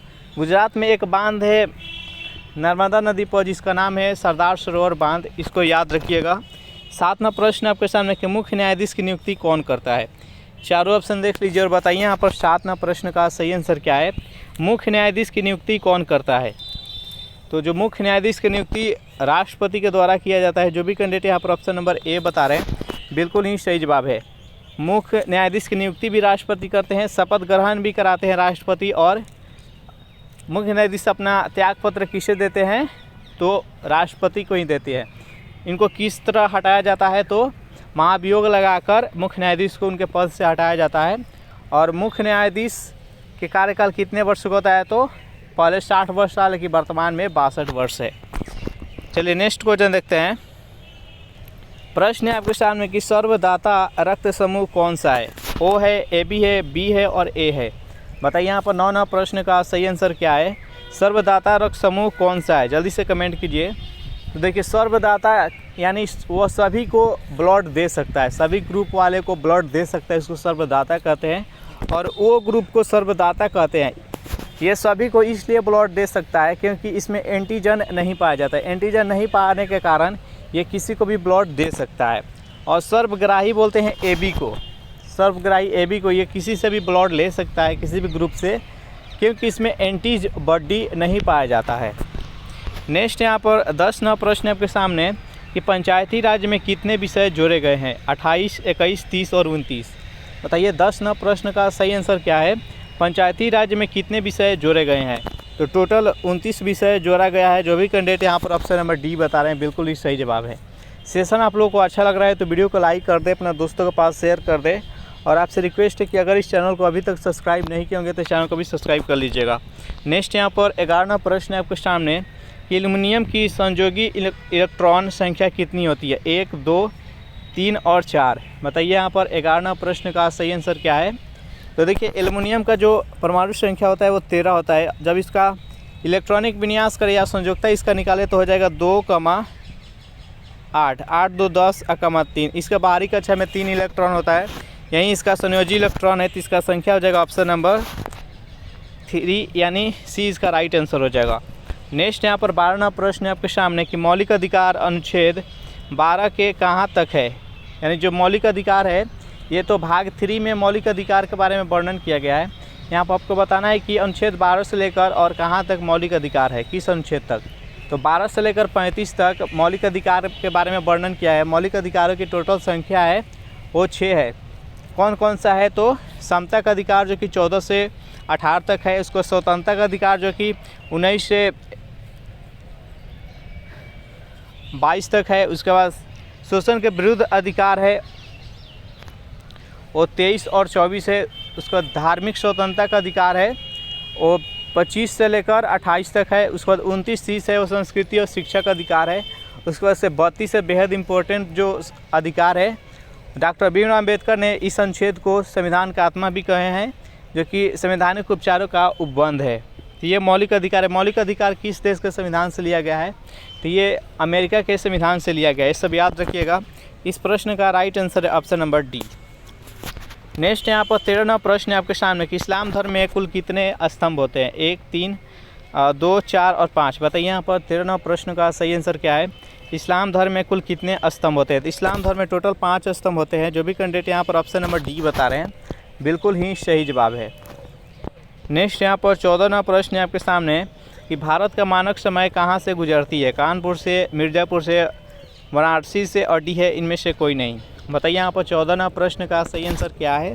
भारत का जो मानक समय है ये कहाँ से गुजरती है, तो मिर्ज़ापुर से गुजरती है, जो कि इलाहाबाद में स्थित है। मिर्ज़ापुर कितना डिग्री पर है, तो ये 82 डिग्री 30 मिनट, इतना पूर्वी देशांतर पर ये स्थित है मिर्ज़ापुर। यहीं से समय भारतीय समय रेखा गुजरती है।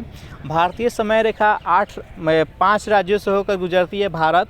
अगर हम उत्तर से अगर टोटल 5 राज्यों का नाम जाने तो पहला है उत्तर प्रदेश, छत्तीसगढ़, उड़ीसा, मध्य प्रदेश और आंध्र प्रदेश। ये 5 राज्यों से होकर भारतीय समय रेखा गुजरती है।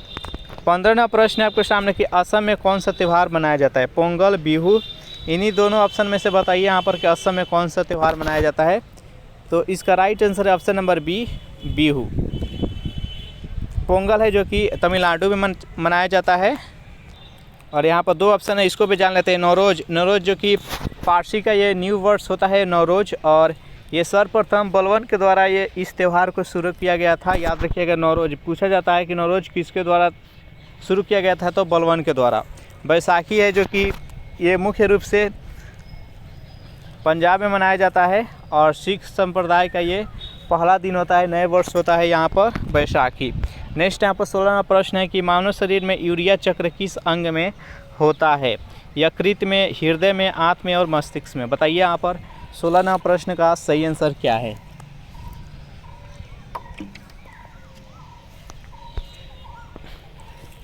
तो 16वां प्रश्न का जो भी कैंडिडेट यहाँ पर ऑप्शन नंबर ए बता रहे हैं, यकृत बता रहे हैं, बिल्कुल ही सही जवाब है। सेशन यहाँ तक आप लोग को अच्छा लगा हो तो वीडियो को लाइक कर दीजिए जल्दी से। 17वां प्रश्न है आपके सामने कि खेतरी की खान कहाँ है? गुजरात में, राजस्थान में, हरियाणा में और मध्य प्रदेश में। बताइए यहाँ पर 17वां प्रश्न का सही आंसर क्या है? खेतरी की खान कहाँ पर स्थित है? खेतरी की खान है जो कि गुजरात में राजस्थान में स्थित है। और ये किसके लिए प्रचलित है ये खान? तो ये तांबे के लिए। नेक्स्ट यहाँ पर 18वां प्रश्न है आपके सामने, वॉशिंग सोडा की प्रकृति कैसी होती है? अम्लीय होती है, क्षारीय होती है, उदासीन होती है, डी है इनमें से कोई नहीं। बताइए यहाँ पर 18वां प्रश्न का सही आंसर क्या है? वॉशिंग सोडा जिसको धोवन सोडा भी बोलते हैं, इसका प्रकृति कैसी होती है? तो इसका प्रकृति क्षारीय होता है। इसका right answer option number B. इसका अणु सूत्र होता है, वॉशिंग सोडा का अणु सूत्र होता है Na2CO3 सोडियम कार्बोनेट। और एक होता है खाने वाला सोडा जिसका रासायनिक नाम होता है सोडियम बाइकार्बोनेट और अणु सूत्र होता है NaHCO3। दोनों याद रखिएगा, इम्पोर्टेंट है। नेक्स्ट यहाँ पर 19वां प्रश्न है आपके सामने कि सिंधी भाषा को 8वीं अनुसूची में कब जोड़ा गया? 1967 में, 66 में, 68 में और 65 में। बताइए यहाँ पर 19वां प्रश्न का सही आंसर क्या है? सिंधी भाषा को 8वीं अनुसूची में कब जोड़ा गया? तो 8वीं अनुसूची में टोटल 22 भाषा है, इसमें आपको बताना है कि सिंधी भाषा कब जोड़ा गया। तो 1967 में। जो भी कैंडिडेट यहाँ पर ऑप्शन नंबर ए बता रहे हैं बिल्कुल ही सही जवाब है। 20वां प्रश्न है आपके सामने कि निवारक निरोध किस अनुच्छेद में से संबंधित है? अनुच्छेद 16, 12, 22 और 21। बताइए यहाँ पर 20वां प्रश्न का सही आंसर क्या है? निवारक निरोध किस अनुच्छेद में वर्णित है यानी संबंधित है? तो अनुच्छेद 22 से। जो भी कैंडिडेट यहाँ पर ऑप्शन नंबर सी बता रहे हैं बिल्कुल ही सही जवाब है। 21वां प्रश्न है आपके सामने कि भारत में प्रथम मेडिकल कॉलेज किस गवर्नर जनरल द्वारा स्थापित किया गया? लॉर्ड कर्जन द्वारा, वारेन हेस्टिंग्स द्वारा, लॉर्ड विलियम बेंटिंग के द्वारा और लॉर्ड रिपन के द्वारा। बताइए यहाँ पर 21वां प्रश्न का सही आंसर क्या है? भारत में प्रथम मेडिकल कॉलेज किस गवर्नर जनरल द्वारा स्थापित किया गया? जो भी कैंडिडेट यहाँ पर ऑप्शन नंबर सी बता रहे हैं, लॉर्ड विलियम बेंटिंग, बिल्कुल ही सही जवाब है। 1835 ईस्वी में कोलकाता में पहला मेडिकल कॉलेज स्थापित किया गया था, याद रखिएगा। और लॉर्ड विलियम बेंटिंग द्वारा सती प्रथा का भी अंत हुआ था, वो 1829 ईस्वी में किए थे। नेक्स्ट यहाँ पर 22वां प्रश्न है आपके सामने कि महात्मा गांधी अंतर्राष्ट्रीय हिंदी विश्वविद्यालय कहाँ है? महाराष्ट्र में, सिक्किम में, नागालैंड और मणिपुर। बताइए यहाँ पर 22वां प्रश्न का सही आंसर क्या है? महात्मा गांधी अंतर्राष्ट्रीय हिंदी विश्वविद्यालय कहाँ है? जो भी कैंडिडेट यहाँ पर ऑप्शन नंबर ए के साथ जा रहे हैं यानी महाराष्ट्र बता रहे हैं, बिल्कुल ही सही जवाब है उनका। नेक्स्ट यहाँ पर 23वां प्रश्न है आपके सामने कि सबसे छोटे कणों से कौन सा प्रकाश प्रकीर्णित होता है? लाल, नीला, हरा और पीला। बताइए यहाँ पर 23वां प्रश्न का सही आंसर क्या है?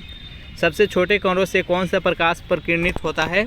तो नीला। जो भी कैंडिडेट यहाँ पर ऑप्शन नंबर बी के साथ जा रहे हैं, बिल्कुल ही सही जवाब है उनका। 24वां प्रश्न है आपके सामने कि तीसरी पंचवर्षीय योजना का काल क्या था? 1951 से 55। चारों ऑप्शन देख लीजिए और बताइए यहाँ पर 24वां प्रश्न का सही आंसर क्या है? तीसरी पंचवर्षीय योजना का कार्यकाल कब से कब तक था? तो देखिए, प्रथम जो पंचवर्षीय योजना था वो 1951 से लेकर 1956 तक था। दूसरा जो पंचवर्षीय योजना था 1956 से लेकर 1961 तक था। और तीसरा था 1961 से लेकर 1966 था। तो इसका राइट आंसर है ऑप्शन नंबर सी। चलिए नेक्स्ट यहाँ पर 25वां प्रश्न है आपके सामने कि प्रधानमंत्री डिवाइन योजना किस राज्य से संबंधित है? मिजोरम से, असम से, उपयुक्त दोनों से और डी है इनमें से कोई नहीं। बताइए यहाँ पर 25वां प्रश्न का सही आंसर क्या है? प्रधानमंत्री डिवाइन योजना किस राज्य से संबंधित है? तो ये मिजोरम तथा असम दोनों से संबंधित है। इसका राइट आंसर है ऑप्शन नंबर सी। नेक्स्ट यहाँ पर 26वां प्रश्न है आपके सामने, सबसे पहले पंचायती राज व्यवस्था किस राज्य में शुरू किया था? राजस्थान ने, आंध्र प्रदेश ने, हरियाणा ने और केरल ने। बताइए यहाँ पर 26वां प्रश्न का सही आंसर क्या है? सबसे पहले पंचायती राज व्यवस्था किस राज्य ने शुरू किया था? ये राजस्थान में शुरू हुआ था, राजस्थान के नागौर जिला में, याद रखिएगा 1959 ईस्वी में। नेक्स्ट यहाँ पर 27वां प्रश्न है आपके सामने, बेहद ही इम्पोर्टेंट प्रश्न है कि लार में कौन सा एंजाइम पाया जाता है? ट्रिप्सिन, पेप्सिन, टाइलिन और डी है इनमें से कोई नहीं। 27वां प्रश्न का सही आंसर क्या है? लार में कौन सा एंजाइम पाया जाता है? जो भी कैंडिडेट यहाँ पर ऑप्शन नंबर सी बताएं टायलिन, बिल्कुल ही सही जवाब है। नेक्स्ट यहाँ पर 28वां प्रश्न है आपके सामने। राष्ट्रीय ग्रामीण विकास और पंचायती राज संस्थान का मुख्यालय कहाँ स्थित है? कोलकाता में, हैदराबाद में, पुणे में और मुंबई में। बताइए यहाँ पर 28वां प्रश्न का सही आंसर क्या है? राष्ट्रीय ग्रामीण विकास और पंचायती राज संस्थान का मुख्यालय कहाँ है? तो हैदराबाद में। जो भी कैंडिडेट यहाँ पर ऑप्शन नंबर बी बता रहे हैं, बिल्कुल ही उनका सही जवाब है। 29वां प्रश्न है आपके सामने कि राष्ट्रपति राज्यसभा में कितने सदस्यों का मनोनीत करते हैं? 2, 12, 22 और 20। बताइए यहाँ पर 29वां प्रश्न का सही आंसर क्या है? राष्ट्रपति राज्यसभा में कितने सदस्यों को मनोनीत करते हैं? तो टोटल 12। जो भी कैंडिडेट यहाँ पर ऑप्शन नंबर बी के साथ जा रहे हैं, बिल्कुल ही सही जवाब है। राज्यसभा में वर्तमान में कितना सीट है? तो 245 सीट है। मैक्सिमम कितना सीट हो सकता है? तो 250। याद रखिएगा। राज्यसभा का वर्णन संविधान के किस अनुच्छेद में है? तो राज्यसभा का वर्णन अनुच्छेद 80 में इस अपर हाउस यानी उन सदन या अस्थाई सदन के नाम से भी जाना जाता है। राज्यसभा का सदस्य बनने के लिए उसका न्यूनतम आयु कितनी वर्ष होनी चाहिए? तो 30 वर्ष। राज्यसभा का सभापति कौन होते हैं? तो राज्यसभा का सभापति उपराष्ट्रपति होते हैं। नेक्स्ट यहाँ पर 30वां प्रश्न है आपके सामने कि 2004 में कौन सी भाषा को राज्य सरकार ने शास्त्रीय भाषा का दर्जा दिया? तमिल को, मैथिली को, उर्दू को और संस्कृत को। बताइए यहाँ पर 30वां प्रश्न का सही आंसर क्या है? तो देखिए यहाँ पर ऑप्शन नंबर सी और ऑप्शन नंबर बी है। ये मैथिली और उर्दू ये दोनों शास्त्रीय भाषा नहीं है, तो यहीं से कट हो जाएगा। इस प्रश्न का जो राइट आंसर है ऑप्शन नंबर ए तमिल। सबसे पुराना शास्त्रीय भाषा कौन सा है? तो तमिल है। याद रखिएगा।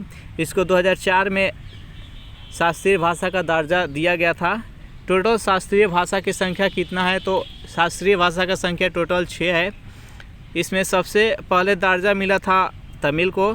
तमिल के बाद से संस्कृत को मिला था 2005 में। याद रखिएगा 2005 में संस्कृत को मिला था। उसके बाद से 2008 में 2 भाषा को मिला था शास्त्रीय भाषा। एक था कन्नड़ और दूसरा था तेलुगु। कन्नड़ और तेलुगु को 2008 में शास्त्रीय भाषा का दर्जा मिला था। उसका 2013 में मलयालम को मिला था और 2014 में उड़िया को मिला था। इस प्रकार से याद रखिएगा। सबसे न्यूनतम शास्त्रीय भाषा कौन सा है? उड़िया। और सबसे पुराना सबसे प्रथम शास्त्रीय भाषा कौन सा है? तो तमिल। नेक्स्ट यहाँ पर 31वां प्रश्न है आपके सामने कि प्लासी के युद्ध में सिराजुद्दौला अंग्रेज से कब हारा था? चारों ऑप्शन देख लीजिए और बताइए यहाँ पर कि 31वां प्रश्न का सही आंसर क्या है? तो जो भी कैंडिडेट यहाँ पर ऑप्शन नंबर ए बता रहे हैं 23 जून 1757, बिल्कुल ही सही जवाब है। नेक्स्ट यहाँ पर 32वां प्रश्न है आपके सामने कि बारी दोआब किन 2 नदियों के बीच का क्षेत्र है? चारों ऑप्शन देख लीजिए और बताइए यहाँ पर कि 32वां प्रश्न का सही आंसर क्या है? बारी दोआब किन 2 नदियों के बीच का क्षेत्र है? तो रावी और ब्यास का है। जो भी कैंडिडेट यहाँ पर ऑप्शन नंबर बी बता रहे हैं, बिल्कुल सही जवाब है। सेशन यहाँ तक आप लोग को अच्छा लगा हो तो वीडियो को लाइक कर दें, अपने दोस्तों के पास जल्दी से शेयर कर दीजिए। 33वां प्रश्न है आपके सामने। निजता के अधिकार को मौलिक अधिकार में कब जोड़ा गया था? 2016 में, 2015, 2017, 2019। बताइए यहाँ पर 33वां प्रश्न का सही आंसर क्या है? निजता के अधिकार को मौलिक अधिकार में कब जोड़ा गया? तो ये 2017 में। जो भी कैंडिडेट यहाँ पर ऑप्शन नंबर सी बता रहे हैं, बिल्कुल ही सही जवाब है। 34वां प्रश्न है आपके सामने कि कौन सा अनुच्छेद शिक्षा के अधिकार से संबंधित है?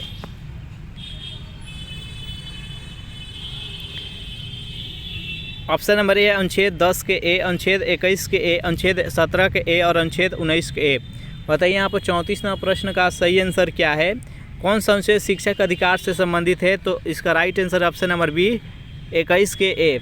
21 के ए में कहा गया है कि 6 वर्ष से लेकर और 14 वर्ष की आयु को निःशुल्क शिक्षा प्रदान किया जाएगा। 35वां प्रश्न है आपके सामने कि पंचायती राज का त्रिस्तरीय रूप किसने दिया था? बलवंत राय मेहता समिति, अशोक मेहता समिति, स्वर्ण सिंह समिति और डी इनमें से कोई नहीं। बताइए यहाँ पर 35वां प्रश्न का सही आंसर क्या है? पंचायती राज का त्रिस्तरीय रूप किसने दिया था? तो बलवंत राय मेहता समिति। जो भी कैंडिडेट यहाँ पर ऑप्शन नंबर ए बता रहे हैं, बिल्कुल ही सही जवाब है। और मौलिक कर्तव्य को स्वर्ण सिंह समिति। नेक्स्ट यहाँ पर 36वां प्रश्न है आपके सामने, कौन सी नदी महाबलेश्वर की पहाड़ी से निकलती है? कावेरी नदी, कृष्णा नदी, सोन नदी और नर्मदा नदी। बताइए यहाँ पर 36वां प्रश्न का सही आंसर क्या है? तो जो भी कैंडिडेट यहाँ पर ऑप्शन नंबर बी बता रहे हैं कृष्णा नदी, बिल्कुल ही सही जवाब है। और महाबलेश्वर की पहाड़ी किस राज्य में है? तो महाराष्ट्र में है, याद रखिएगा। नेक्स्ट यहाँ पर 37वां प्रश्न है आपके सामने, भारतीय दंड संहिता IPC से यह क्वेश्चन है कि 124 से किससे संबंधित है? देशद्रोह से, हत्या से, राजद्रोह से, अपहरण से। बताइए यहाँ पर 37वां प्रश्न का सही आंसर क्या है? तो जो भी कैंडिडेट यहाँ पर ऑप्शन नंबर सी बताएं राजद्रोह, बिल्कुल ही सही जवाब है। अपहरण 362 है, हत्या 302 है। नेक्स्ट यहाँ पर 38वां प्रश्न है आपके सामने कि भारतीय संविधान में मौलिक कर्तव्य किस देश के संविधान से लिया गया है? रूस से, जापान से, अमेरिका से, ऑस्ट्रेलिया से। बताइए यहाँ पर 38वां प्रश्न का सही आंसर क्या है? भारतीय संविधान में मौलिक कर्तव्य को किस देश के संविधान से लिया गया है? तो ये अमेरिका के संविधान, मौलिक कर्तव्य है, मौलिक कर्तव्य रूस के संविधान से लिया गया है और मौलिक के अधिकार है जो कि अमेरिका के संविधान से लिया गया है। नेक्स्ट यहाँ पर 39वां प्रश्न है आपके सामने, बिहार का शोक नदी किस नदी को कहते हैं? सोन, कोसी, गंडक और दामोदर। बेहद इंपॉर्टेंट प्रश्न है, बिहार का शोक नदी किस नदी को कहा जाता है? तो कोसी नदी को। ये बहुत ज़्यादा मार्ग अपना बदलती है, याद रखिएगा। बिहार के उत्तर में ये, गंगा नदी से उत्तर में ये है। इसका right answer option number B. Next यहाँ पर 40वां प्रश्न है कि प्रधानमंत्री जीवन ज्योति बीमा योजना की अधिकतम आयु सीमा क्या है? तो इस प्रश्न का राइट आंसर है ऑप्शन नंबर बी, 50 वर्ष। पहला प्रश्न है आपके सामने, सिंपल प्रश्न है कि आधुनिक आवर्त सारणी में कितने वर्ग होते हैं? 7, 8, 10 और 18। बताइए यहाँ पर 1 नंबर प्रश्न का सही आंसर क्या है? आधुनिक आवर्त सारणी में कितने वर्ग होते हैं? तो देखिए, जो आधुनिक आवर्त सारणी बनाया गया वो मोसले के द्वारा बनाया गया, जो कि परमाणु संख्या पर आधारित है। जितने भी खड़ी लाइन है, ऊर्ध्वाधर रेखा है, सभी के सभी वर्ग कहलाता है और जितने भी क्षैतिज रेखा है सभी को आवर्त कहा जाता है। तो वर्ग की संख्या टोटल कितना है? तो वर्ग संख्या 18 है। नेक्स्ट यहाँ पर सेकेंड प्रश्न आपके सामने कि आधुनिक आवर्त सारणी में कितने आवर्त हैं? तो आवर्त की संख्या टोटल कितना है? तो 7 है, याद रखिएगा। चलिए नेक्स्ट यहाँ पर 3वां प्रश्न है आपके सामने कि टूथपेस्ट की प्रकृति कैसी होती है? अम्लीय होती है, क्षारीय होती है, उदासीन होती है और डी है इनमें से कोई नहीं। बताइए यहाँ पर 3वां प्रश्न का सही आंसर क्या है? टूथपेस्ट की प्रकृति कैसी होती है? तो देखिए, हमारा जो दांत होता है वो खाना खाने के बाद वो अम्लीय प्रकृति का हो जाता है और टूथपेस्ट होता है जो कि क्षारीय प्रकृति का होता है। तो अम्ल और क्षार मिलता है तो ये उदासीन कर देता है। तो इस प्रश्न का राइट आंसर है ऑप्शन नंबर बी, यानी टूथपेस्ट है जो कि क्षारीय प्रकृति का होता है। 4 नंबर प्रश्न है आपके सामने कि लाल बहादुर शास्त्री संस्कृत विश्वविद्यालय कहाँ है? पटना में है, नई दिल्ली में है, कोलकाता में और लखनऊ में है। बताइए 4 नंबर प्रश्न का सही आंसर क्या है? लाल बहादुर शास्त्री संस्कृत विश्वविद्यालय कहाँ है? तो ये नई दिल्ली में है। जो भी कैंडिडेट यहाँ पर ऑप्शन नंबर बी बता रहे हैं, बिल्कुल ही सही जवाब है। नेक्स्ट यहाँ पर 5 नंबर प्रश्न है आपके सामने, बेहद इंपॉर्टेंट प्रश्न है। प्रश्न है कि योजना आयोग की स्थापना कब हुई? 15 मार्च 1950, 15 मार्च 1951, 15 मार्च 1955 और 15 मार्च 1952। बताइए यहाँ पर 5 नंबर प्रश्न का सही आंसर क्या है? तो योजना आयोग की स्थापना कब हुआ? तो 15 मार्च 1950। इसका राइट आंसर है ऑप्शन नंबर ए। वर्तमान समय में योजना आयोग के स्थान पर नीति आयोग आ गया है जो कि 2015 में उसका स्थापना हुआ। 6 नंबर प्रश्न है आपके सामने कि आवर्त सारणी में ऊपर से नीचे आने पर धातु की क्षारीयता क्या होता है? बढ़ती है, घटती है, अपरिवर्तित रहती है और डी है इनमें से कोई नहीं। बताइए यहाँ पर 6 नंबर प्रश्न का सही आंसर क्या है? आवर्त सारणी में जब हम ऊपर से नीचे आते हैं तो धातु की क्षारीयता क्या होता है? तो घटता है। जो भी कैंडिडेट यहाँ पर ऑप्शन नंबर बी बता रहे हैं, बिल्कुल ही सही जवाब है। आधुनिक आवर्त सारणी में टोटल कितना तत्व है? तो टोटल 118 तत्व है। अगर बात की जाए कि इसमें कितना नेचुरल एलिमेंट्स है तो 94 इसमें नेचुरल एलिमेंट्स है। नेक्स्ट यहाँ पर 7 नंबर प्रश्न है आपके सामने कि बोंडला वन्यजीव अभयारण्य कहाँ है? गोवा में है, राजस्थान में, गुजरात में और हिमाचल प्रदेश में। बताइए 7 नंबर प्रश्न का सही आंसर क्या है? बोंडला वन्यजीव अभयारण्य कहाँ है? तो ये गोवा में है। जो भी कैंडिडेट यहाँ पर ऑप्शन नंबर ए बता रहे हैं गोवा, बिल्कुल ही सही जवाब है। सेशन आप लोगों को अच्छा लग रहा है तो वीडियो को लाइक कर दे, अपने दोस्तों के पास शेयर कर दे और जितने भी कैंडिडेट अभी तक इस चैनल को सब्सक्राइब नहीं किए होंगे तो चैनल को भी सब्सक्राइब कर लीजिएगा। 8वां प्रश्न है कि उत्तल लेंस में वस्तु को कहाँ रखेंगे तो बस प्रतिबिंब में जो कि उल्टा, छोटा और वास्तविक बनेगा। बताइए यहाँ पर 8वां प्रश्न का सही आंसर क्या है। तो जब उत्तल लेंस में हम वस्तु को अनंत पर रखेंगे तो उसका प्रतिबिंब है जो कि उल्टा बनेगा, छोटा बनेगा और वास्तविक बनेगा। इसका राइट आंसर है ऑप्शन नंबर बी। नेक्स्ट यहाँ पर 9वां प्रश्न है आपके सामने कि बोवेंस कैप्सूल मानव के किस अंग में पाई जाती है? किडनी में, बड़ी आंत में, मस्तिष्क में और फेफड़ा में। बताइए 9वां प्रश्न का सही आंसर क्या है। वोमेंस कैप्सूल्स मानव के किस अंग में पाई जाती है? तो ये किडनी में पाई जाती है। जो भी कैंडिडेट यहाँ पर ऑप्शन नंबर ए बता रहे हैं बिल्कुल ही सही जवाब है। नेक्स्ट यहाँ पर 10वां प्रश्न है आपके सामने कि मरु महोत्सव कहाँ मनाया जाता है? राजस्थान में, गुजरात में, हरियाणा में और उत्तराखंड में। बताइए 10वां प्रश्न का सही आंसर क्या है। मरु महोत्सव कहाँ मनाया जाता है? तो यह राजस्थान के जैसलमेर जिला में मनाया जाता है। तो इस प्रश्न का राइट आंसर है ऑप्शन नंबर ए। 11वां प्रश्न आपके सामने कि मालवा के पठार से कौन सी नदी निकलती है? कृष्णा नदी, बेतवा नदी, कावेरी नदी और सिंधु नदी। बताइए यहाँ पर 11वां प्रश्न का सही आंसर क्या है। मालवा के पठार से कौन सी नदी निकलती है? तो इसका राइट आंसर है ऑप्शन नंबर बी, बेतवा नदी है जो कि मालवा के पठार से निकलती है।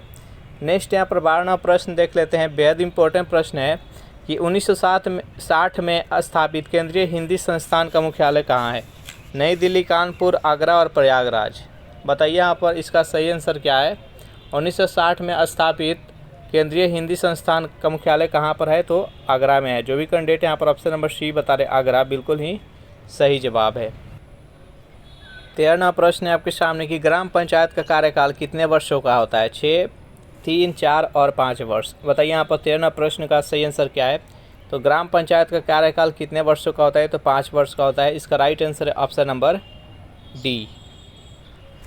14वां प्रश्न है आपके सामने कि नोंगक्रेम उत्सव किस राज्य में मनाया जाता है? मणिपुर में, मेघालय में, मिजोरम में और डी है सिक्किम में। बताइए यहाँ पर 14वां प्रश्न का सही आंसर क्या है। नोंगक्रेम उत्सव किस राज्य में मनाया जाता है? तो ये मेघालय में मनाया जाता है। जो भी कैंडिडेट यहाँ पर ऑप्शन नंबर बी के साथ जा रहे हैं बिल्कुल ही सही आंसर है उनका। 15वां प्रश्न है आपके सामने कि मीथेन के दहन करने पर कितने अणु जल के निकलेंगे? 4, 6, 3 और 2। बताइए यहाँ पर 15वां प्रश्न का सही आंसर क्या है। मीथेन के दहन करने पर कितने अणु जल कर निकलेंगे? तो 2 निकलेंगे। जो भी कैंडिडेट यहाँ पर ऑप्शन नंबर डी बता रहे हैं बिल्कुल ही सही जवाब है। 16वां प्रश्न है आपके सामने कि भारत गेट का सदस्य कब बना? गेट का फुल फॉर्म क्या होता है? तो general agreement on tariff and trade. 1947 में, 50 में, 48 में और 55 में। बताइए यहाँ पर 16वां प्रश्न का सही आंसर क्या है। भारत गेट का सदस्य कब बना? तो 1947। इसका राइट आंसर है ऑप्शन नंबर ए। 17वां प्रश्न है आपके सामने कि भारत के कार्यपालिका का प्रधान कौन होता है? राष्ट्रपति, प्रधानमंत्री, मुख्य न्यायाधीश और लोकसभा के अध्यक्ष। बताइए यहाँ पर 17वां प्रश्न का सही आंसर क्या है। भारत के कार्यपालिका का प्रधान कौन होता है? तो भारत के कार्यपालिका का प्रधान होते हैं वो राष्ट्रपति होते हैं। जो भी कैंडिडेट यहाँ पर ऑप्शन नंबर ए के साथ जा रहे हैं बिल्कुल ही सही जवाब है उनका। 18वां प्रश्न आपके सामने कि मिल्क ऑफ मैग्नीशिया का पीएच मान कितना होता है? 9, 7.5, 8 और 10.5। बताइए यहाँ पर 18वां प्रश्न का सही आंसर क्या है। मिल्क ऑफ मैग्नीशिया का पीएच मान कितना होता है? तो मिल्क ऑफ मैग्नीशिया जो कि क्षारीय प्रकृति का होता है इसका पीएच मान होता है 10.5। इसका राइट आंसर हो जाएगा ऑप्शन नंबर डी। नेक्स्ट यहाँ पर 19वां प्रश्न है आपके सामने कि प्रधानमंत्री रोजगार योजना की शुरुआत कब हुई थी? 1993 में, 91 में, 92 में और 94 में। बताइए 19वां प्रश्न का सही आंसर क्या है। प्रधानमंत्री रोजगार योजना की शुरुआत कब हुई थी? तो 1993 ईस्वी में हुआ था। जो भी कैंडिडेट यहाँ पर ऑप्शन नंबर ए बता रहे हैं बिल्कुल ही सही जवाब है। 20वां प्रश्न है आपके सामने कि 86वां संविधान संशोधन में कौन सा मौलिक कर्तव्य जोड़ा गया था? 8वां, 10वां, 11वां और 9वां। बताइए यहाँ पर 20वां प्रश्न का सही आंसर क्या है। जल्दी से कमेंट कीजिए। तो देखिए 86वां संविधान संशोधन में कौन सा मौलिक कर्तव्य को जोड़ा गया था? तो 11वां। जब 42वें संविधान संशोधन हुआ था और स्वर्ण सिंह समिति के सिफारिश पर 1976 ईस्वी में, तो उस टाइम मौलिक कर्तव्य को जोड़ा गया था। मौलिक कर्तव्य को जब जोड़ा गया था 42वें संविधान संशोधन में, तो उसकी संख्या 10 था। लेकिन 11वां मौलिक कर्तव्य को कब जोड़ा गया, तो 2002 ईस्वी में 46वां संविधान संशोधन जब हुआ तो 11वां जोड़ा गया। तो इसका राइट आंसर है ऑप्शन नंबर सी। 21वां प्रश्न है आपके सामने कि 14 निजी बैंकों का राष्ट्रीयकरण किस वर्ष किया गया। 1969 में, 61 में और 65 में। बताइए 21वां प्रश्न का सही आंसर क्या है। 14 निजी बैंकों का राष्ट्रीयकरण किस वर्ष किया गया, तो 1969 में। जो भी कैंडिडेट यहाँ पर ऑप्शन नंबर ए बता रहे हैं बिल्कुल ही सही जवाब है।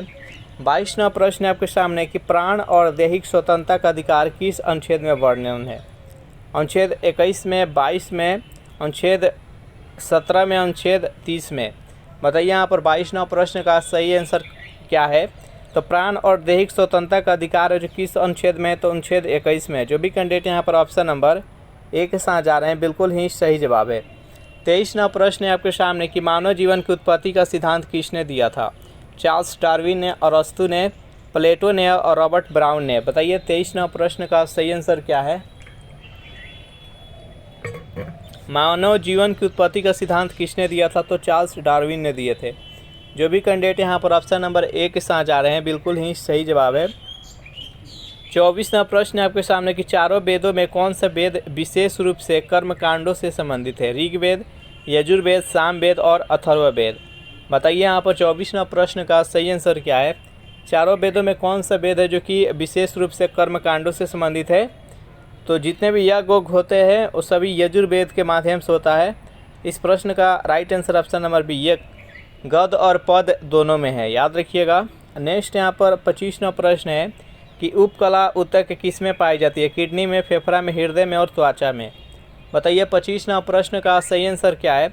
उपकला ऊतक किस में पाई जाती है, तो ये त्वचा में पाई जाती है। जो भी कैंडिडेट यहाँ पर ऑप्शन नंबर डी बता रहे हैं त्वचा, बिल्कुल ही सही जवाब है। 26वां प्रश्न है, बेहद इंपॉर्टेंट प्रश्न है। यहाँ पर आपको बताना है कि विद्युत मोटर कौन सा नियम पर काम करता है।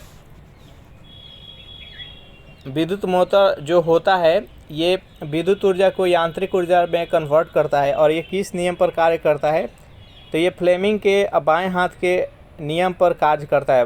फ्लेमिंग के बाएं हाथ का नियम क्या होता है, तो जो बाएं हाथ रहता है उसके 3 उंगली, अंगूठा, तर्जनी और मध्यमा को इस प्रकार फैलाना है कि तीनों उंगली एक दूसरे पर लंबवत हो। अगर तीनों उंगली एक दूसरे पर लंबवत होगा तो उसमें जो तर्जनी उंगली है वो चुंबकीय क्षेत्र को, दिशा को प्रदर्शित करेगा। जो इसका मध्यमा फिंगर है वो विद्युत धारा का दिशा को प्रदर्शित करेगा और जो अंगूठा है वो चालक की गति का दिशा को प्रदर्शित करेगा। ये फ्लेमिंग के बाएं हाथ का नियम होता है। इसका राइट आंसर है ऑप्शन नंबर ए। 27वां प्रश्न आपके सामने कि खाद्य श्रृंखला में हिरन किस अवस्था में आएगा। प्राथमिक उपभोक्ता, द्वितीयक उपभोक्ता, तृतीयक उपभोक्ता और डी है इनमें से कोई नहीं। बताइए यहाँ पर 27वां प्रश्न का सही आंसर क्या है। खाद्य श्रृंखला में हिरन किस अवस्था में आएगा। तो जो हिरन होता है ये उत्पादक पर आश्रित रहता है और जो भी जीव जंतु उत्पादक पर आश्रित रहेगा उसको प्राथमिक उपभोक्ता के अंतर्गत लाते हैं। पेड़ पौधा, फल फूल इसी पर डिपेंड रहता है, भोजन की प्राप्ति यहीं से करता है, उसे प्राथमिक उपभोक्ता कहते हैं। तो यहाँ पर हिरन है जो कि प्राथमिक उपभोक्ता के अंतर्गत आएगा और जो प्राथमिक उपभोक्ता पर डिपेंड रहता है यानी प्राथमिक उपभोक्ता को खाता है उसको द्वितीयक उपभोक्ता कहते हैं। तृतीयक उपभोक्ता जो प्राथमिक उपभोक्ता को भी खाता है और द्वितीयक उपभोक्ता को भी खा जाता है उसे तृतीयक उपभोक्ता कहते हैं और जो अपना भोजन स्वयं बनाता है उसको हम उत्पादक बोलते हैं। चलिए नेक्स्ट यहाँ पर 28वां प्रश्न आपके सामने कि CO2 कार्बन डाइऑक्साइड में एक कार्बन और ऑक्सीजन के मध्य कितने इलेक्ट्रॉन का साझा होता है। बताइए यहाँ पर 28वां प्रश्न का सही आंसर क्या है। तो इसका संरचना देख लेते हैं। ये हो गया कार्बन, यहाँ पर ऑक्सीजन की संख्या टोटल कितना है तो 2, यहाँ पर 2 इलेक्ट्रॉन है और यहाँ पर 2 इलेक्ट्रॉन है यानी 4 इलेक्ट्रॉन का साझा होता है। इस प्रश्न का राइट आंसर हो जाएगा ऑप्शन नंबर ए। नेक्स्ट यहाँ पर 29वां प्रश्न आपके सामने कि सबसे ज़्यादा ऋचा किस वेद में है? ऋग्वेद में, सामवेद में, यजुर्वेद में और अथर्ववेद में। बताइए यहाँ पर 29वां प्रश्न का सही आंसर क्या है? सबसे ज़्यादा ऋचा किस वेद में है? सबसे पुराना वेद कौन सा है? तो ऋग्वेद है। और सबसे अधिक ऋचा होता है वो ऋग्वेद में होता है। 10,580 ऋचाएँ होती है वो ऋग्वेद में होती है।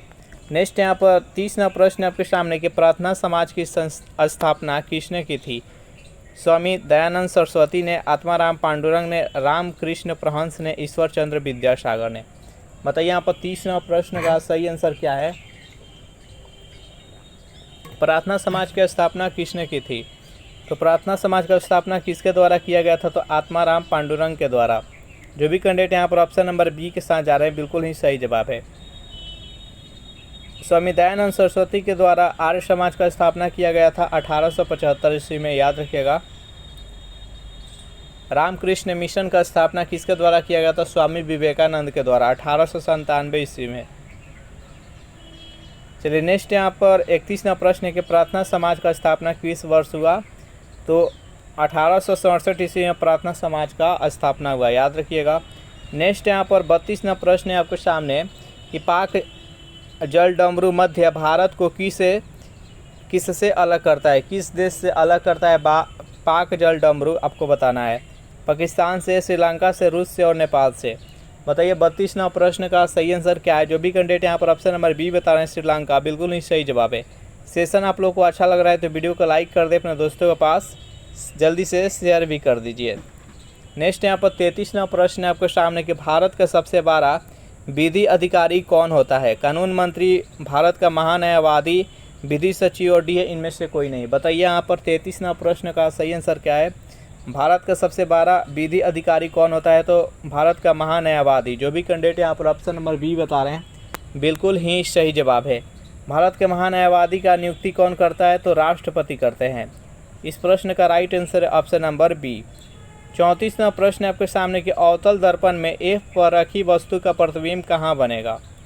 जब अवतल दर्पण में वस्तु को अगर एफ पर रख दिया जाए तो इसका प्रतिबिंब कहाँ बनेगा आपको बताना है।